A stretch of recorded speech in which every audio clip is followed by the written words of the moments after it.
বিষ্ণু ঈসা ইসলাম একবার সাহাবীদের সাথে কথা বলতেছেন এভাবে হেলান দিয়ে, শুনতেছেন? বিশ্বনবী হেলান দিয়ে বলেন, আলা উনাব্বিউকুম বিআকবারিল কাবায়ের, সবচেয়ে বড় কবিরা গুনাহ কোনটা তোমরা জানো নাকি? সাহাবারা বললেন, আপনি সবচাইতে ভালো জানেন ইয়া রাসূলুল্লাহ, আপনি বলেন। বিশ্বনবী বললেন, সবচাইতে বড় কবিরা গুনাহ আল্লাহর সাথে শিরক করা, হেলান দিয়ে।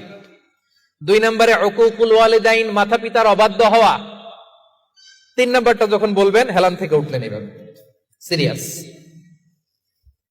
3টা কবিরা গুনাহ তোমাদের বলবো না, বলেন।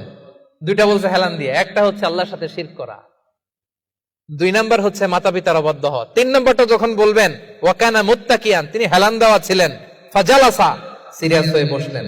এরপরে বললেন, আলা ওয়া কওলু যুর, আলা ওয়া শাহাদাতু যুর, সাবধান, মিথ্যা বলো না, মিথ্যা সাক্ষী দিও না, মিথ্যা সাক্ষী দিও না, মিথ্যা সাক্ষী দিও না। বিষ্ণুবী বলতেই লাগলেন, বলতেই লাগলেন, কতবার যে বলছেন তার কোনো হিসাব নাই। কোন সুবহানাল্লাহ।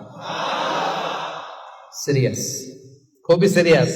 কারণ মিথ্যা সাক্ষী সমাজে বাতিলকে প্রতিষ্ঠিত করে, জালিমকে প্রতিষ্ঠিত করে। মিথ্যা সাক্ষী সমাজে অন্যায়কে প্রতিষ্ঠিত করে। চিল্লায় বলেন ঠিক কিনা?